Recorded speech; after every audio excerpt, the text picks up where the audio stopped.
والدہ سلطان یعنی سلطان کی ماں عثمانی سلطنت میں سب سے طاقتور عورت کا عہدہ کہلاتا تھا۔ نور بانو نے اس عہدے کو بہت اچھے سے استعمال کیا۔ نور بانو صرف نام کی والدہ سلطان نہیں تھی، وہ حقیقی معنوں میں سلطنت کی سیاست میں شامل تھی۔ وہ سلطان کی کونسل کے اجلاسوں میں شرکت کرتی تھی۔ نور بانو نے بیرونی ممالک سے بھی رابطے قائم کیے۔ وہ فرانس کی ملکہ کیتھرین ڈی میڈیسی کے ساتھ خط و کتابت کرتی تھی۔ نور بانو سلطان نے تقریباً 20 سال تک سلطنت پر اثر انداز ہونا جاری رکھا۔ 1583 میں ان کا انتقال ہوا، لیکن ان کے وفات کے بعد بھی ان کا اثر باقی رہا۔ نور بانو نے سلطنت نسواں کی بنیاد رکھی، یعنی وہ دور جب عثمانی سلطنت میں عورتوں کا سیاسی اثر بہت زیادہ تھا۔ اگلی ویڈیو میں ہم بات کریں گے صفیہ سلطان کی، جنہوں نے سلطنت نسواں کو عروج پر پہنچایا۔ صفیہ سلطان جنہوں نے سلطنت نسواں کو اپنے عروج پر پہنچایا۔ صفیہ سلطان کا اصل نام صوفیہ بافو تھا۔ وہ 1550 میں وینس کے ایک امیر اور طاقتور خاندان میں پیدا ہوئی۔ دلچسپ بات یہ ہے کہ صفیہ سلطان اور نور بانو سلطان دونوں ایک ہی خاندان سے تعلق رکھتی تھیں۔ دونوں وینس کے بافو خاندان کی تھیں۔ کچھ مورخین کا کہنا ہے کہ صفیہ نور بانو کی بھتیجی تھی۔ 1563 میں جب صفیہ صرف 15 سال کی تھیں تو انہیں بھی عثمانی قزاقوں نے اغوا کر لیا اور پھر انہیں استنبول لے جایا گیا۔ یہاں انہیں نور بانو سلطان کے حوالے کر دیا گیا۔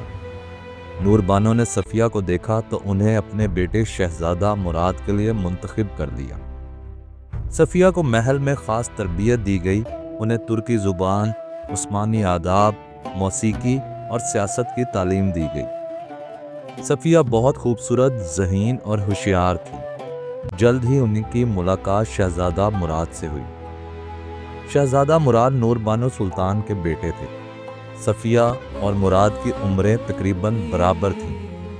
دونوں نے ایک دوسرے کو پسند کر لیا۔ 1571 میں صفیہ نے شہزادہ مراد کو ایک بیٹا دیا اور اس بیٹے کا نام محمد تھا۔ یہ وہی محمد تھے جو بعد میں سلطان محمد سوم بنے۔ صفیہ شہزادہ مراد کی سب سے پسندیدہ بیوی بن گئی۔ 1574 میں سلطان سلیم دوم کا انتقال ہو گیا اور شہزادہ مراد تخت پر بیٹھے۔ وہ سلطان مراد سوم بنے اور صفیہ کو ہسکی سلطان کا عہدہ ملا۔ ہسکی سلطان یعنی سلطان کی سب سے پسندیدہ بیوی۔ صفیہ نے اس عہدے کو بہت اچھے سے استعمال کیا۔ وہ سلطان مراد کی سب سے قریبی مشیر بن گئیں۔ سلطان مراد ہر اہم فیصلے میں صفیہ سے مشورہ کرتے تھے۔ صفیہ نے محل میں اپنا ایک مضبوط نیٹ ورک بنا لیا۔ وزراء، جرنیلز اور دوسرے اہم لوگ صفیہ کی حمایت حاصل کرنا چاہتے تھے، کیونکہ صفیہ کی حمایت کا مطلب تھا سلطان کی حمایت۔ 1595 میں سلطان مراد سوم کا انتقال ہو گیا اور صفیہ کے بیٹے محمد تخت پر بیٹھے اور وہ سلطان محمد سوم بنے۔ صفیہ کو والدہ سلطان کا عہدہ مل گیا اور یہ عثمانی سلطنت میں سب سے طاقتور عہدہ تھا۔ لیکن سلطان محمد سوم بہت کمزور اور نااہل حکمران تھے۔ وہ سیاست میں کوئی دلچسپی نہیں رکھتے تھے، اس لیے صفیہ سلطان نے خود سلطنت چلانا شروع کر دی۔ صفیہ ہر اہم فیصلہ خود کرتی تھی۔ وزیر اعظم کی تقرری اور برطرفی صفیہ کے ہاتھ میں تھی۔ جرنیلز اور گورنرز کی تقرری بھی صفیہ خود کرتی تھی۔ صفیہ نے بیرونی ممالک سے بھی براہ راست رابطے قائم کیے۔ انگلستان کی ملکہ الزبتھ اول کے ساتھ ان کی خط و کتابت مشہور ہے۔ دونوں ملکہ ایک دوسرے کو خطوط لکھتی تھیں اور تجارتی اور سیاسی معاملات پر بات کرتی تھیں۔ صفیہ نے وینس، فرانس اور دوسرے یورپی ممالک کے ساتھ بھی تعلقات بنائے۔ وہ عثمانی سلطنت کی حقیقی حکمران بن گئی۔ صفیہ سلطان بہت امیر تھیں، ان کی ذاتی دولت لاکھوں میں تھی اور انہوں نے بہت سی عمارتیں تعمیر کروائی، مساجد، مدرسے اور خیراتی ادارے۔ صفیہ نے یونیو کی مسجد تعمیر کروائی۔ یہ استنبول کی سب سے خوبصورت مساجد میں سے ایک ہے۔ صفیہ کے پاس اپنی ذاتی فوج تھی اور ان کے پاس اپنے جاسوس تھے جو پوری سلطنت میں پھیلے ہوئے تھے۔ صفیہ کو ہر چیز کی خبر رہتی تھی، کوئی بھی سازش ان سے چھپ نہیں رہ سکتی تھی۔ لیکن صفیہ کی طاقت سب کو پسند نہیں تھی۔ بہت سے وزراء اور جرنیل صفیہ سے ناراض تھے۔ وہ سوچتے تھے کہ ایک عورت کو اتنی طاقتور نہیں ہونا چاہیے۔ 1603 میں سلطان محمد سوم کا بھی انتقال ہو گیا اور ان کے بیٹے احمد تخت پر بیٹھے۔ وہ سلطان احمد اول بنے۔ سلطان احمد صرف 14 سال کے تھے، لیکن وہ بہت ذہین اور طاقتور تھے۔ سلطان احمد نے فیصلہ کیا کہ وہ حکومت خود کریں گے۔ انہوں نے صفیہ سلطان کو سیاست سے ہٹا دیا۔ صفیہ کو محل کے ایک حصے میں محدود کر دیا گیا اور ان کی تمام طاقت ختم ہو گئی۔ صفیہ کے تمام وفادار وزراء اور جرنیلز کو برطرف کر دیا گیا۔ صفیہ سلطان نے تقریباً 30 سال تک عثمانی سلطنت پر اثر انداز ہونا جاری اور 1619 میں ان کا انتقال ہوا۔ صفیہ سلطان سلطنت نسوان کی سب سے طاقتور عورت تھی۔ انہوں نے ثابت کیا کہ عورتیں بھی سلطنت چلا سکتی ہیں۔ ان کے بعد قسم سلطان آئیں، جنہوں نے اس روایت کو جاری رکھا۔ قسم سلطان جو عثمانی تاریخ کی سب سے طاقتور عورت تھی۔ قسم سلطان کا اصل نام اناستاسیہ تھا۔ وہ 1589 میں یونان کے جزیرے تیونس میں پیدا ہوئی۔ ان کا تعلق ایک یونانی عیسائی خاندان سے تھا۔ کچھ مورخین کہتے ہیں کہ ان کے والد ایک پادری تھے۔ 1604 میں جب اناستاسیہ 15 سال کی تھی تو تاتاری قزاقوں نے ان کے جزیرے پر حملہ کیا۔ اناستاسیہ کو اغوا کر کے غلام بنا لیا گیا اور پھر انہیں استنبول کی غلاموں کی منڈی میں فروخت کر دیا گیا۔ یہاں ایک شاہی خریدار نے انہیں خرید کر سلطان احمد اول کے محل میں بیچ دیا۔ محل میں اناستاسیہ کو ایک نام نیا دیا گیا، ماہ پیکر، جس کا مطلب ہے چاند کی طرح خوبصورت۔ محل میں ماہ پیکر کی خوبصورتی سب کو حیران کر دیتی تھی۔ انہیں حرم میں خاص تربیت دی گئی، ترکی زبان، فارسی شاعری، موسیقی اور رقص۔ لیکن ماہ پیکر صرف خوبصورت نہیں تھی، وہ بہت ذہین بھی تھی۔ انہوں نے عثمانی سیاست اور محل کی سازشوں کو سمجھنا شروع کر دیا۔ ماہ پیکر جانتی تھی کہ محل میں زندہ رہنے کے لیے طاقت ضروری ہے، اور جلد ہی نوجوان سلطان احمد اول کی نظر ماہ پیکر پر پڑی۔ سلطان احمد اس وقت صرف 16 سال کے تھے۔ ماہ پیکر کی خوبصورتی، ذہانت اور جرت نے سلطان کو مکمل طور پر محصور کر دیا۔ سلطان احمد ماہ پیکر سے شدید محبت کرنے لگے اور انہوں نے ماہ پیکر کو ہسکی سلطان کا عہدہ دے دیا، یعنی سلطان کی سب سے پسندیدہ اور طاقتور بیوی۔ سلطان احمد نے ماہ پیکر کو ایک نیا نام دیا، قسم، جس کا مطلب تھا لیڈر یا رہنما۔ قسم نے سلطان احمد کو 4 بیٹے دیے، مراد، ابراہیم، قاسم اور سلیمان۔ اور اب قسم صرف ایک بیوی نہیں تھی، وہ مستقبل کی والدہ سلطان تھی۔ 1617 میں سلطان احمد اول کا اچانک انتقال ہو گیا۔ وہ صرف 27 سال کی تھیں۔ قسم کے لیے یہ بہت خطرناک وقت تھا، کیونکہ ان کے بیٹے ابھی بہت چھوٹے تھے۔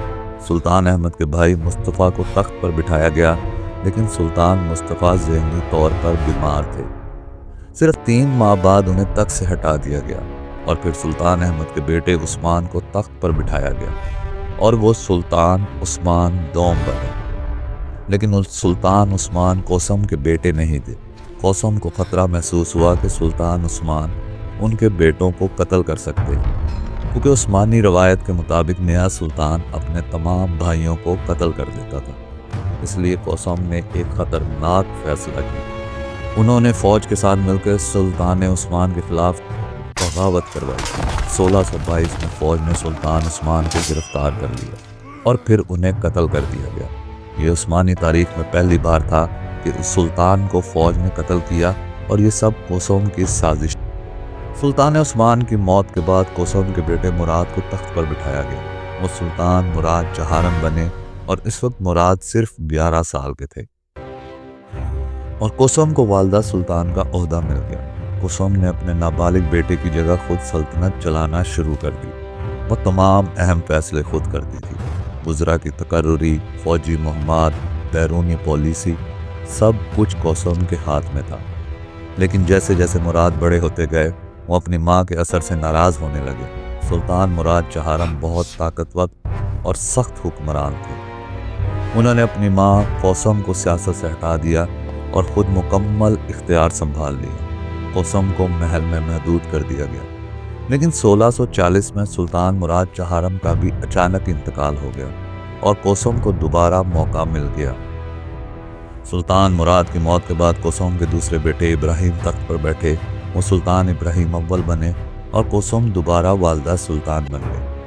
یہ عثمانی تاریخ میں پہلی بار تھا کہ کوئی عورت 2 بار والدہ سلطان بنی، لیکن سلطان ابراہیم بہت کمزور اور نااہل حکمران تھے۔ وہ ذہنی طور پر بھی مستحکم نہیں تھے، کیونکہ انہیں بچپن سے ہی محل کے ایک کمرے میں قید رکھا گیا تھا۔ اس لیے قوسم نے دوبارہ سلطنت کی باغ دوڑ سنبھال لی۔ قوسم نے تقریباً 8 سال تک سلطان ابراہیم کی جگہ حکومت کی، لیکن سلطان ابراہیم کی نااہلی کی وجہ سے سلطنت بہت کمزور ہو گئی۔ خزانہ خالی ہو گیا، فوج بغاوت پر تھی اور عوام ناراض تھی۔ 1648 میں مزرا اور فوج نے مل کر سلطان ابراہیم کو تخت سے ہٹا دیا اور پھر انہیں بھی قتل کر دیا گیا۔ قوسم کے سامنے اپنے بیٹے کو قتل کیا گیا۔ یہ قوسم کی زندگی کا سب سے دردناک لمحہ تھا۔ سلطان ابراہیم کی موت کے بعد ان کے بیٹے محمد کو تخت پر بٹھایا گیا۔ وہ سلطان محمد چہارم بنے۔ اس وقت محمد صرف 6 سال کے تھے اور قوسم تیسری بار والدہ سلطان بن گئی۔ لیکن اب قوسم والدہ سلطان نہیں بلکہ والدہ کبریٰ تھی، یعنی سلطان کی دادی۔ قوسم نے اپنے پوتے کی جگہ سلطنت چلانا شروع کر دی، لیکن اب ان کا مقابلہ ایک اور طاقتور عورت سے تھا، سلطان محمد کی ماں تورخان سلطان۔ تورخان بھی والدہ سلطان کا عہدہ اور طاقت چاہتی تھی۔ قوسم اور تورخان کے درمیان طاقت کی خونی جنگیں شروع ہو گئی۔ دونوں عورتیں ایک دوسرے کے خلاف سازشیں کرنے لگیں۔ قوسم نے فیصلہ کیا کہ وہ سلطان محمد کو تخت سے ہٹا کر ان کے بھائی سلیمان کو سلطان بنا دیں گے، لیکن تورخان کو اس سازش کا پتہ چل گیا۔ تورخان نے پہلے حملہ کرنے کا فیصلہ کیا اور 1651 میں ایک رات تورخان نے اپنے وفاداروں کو بھیجا۔ قوسم سلطان کو اپنے محل میں گلا گھونٹ کر مار دیا گیا۔ وہ اس وقت 62 سال کی تھی۔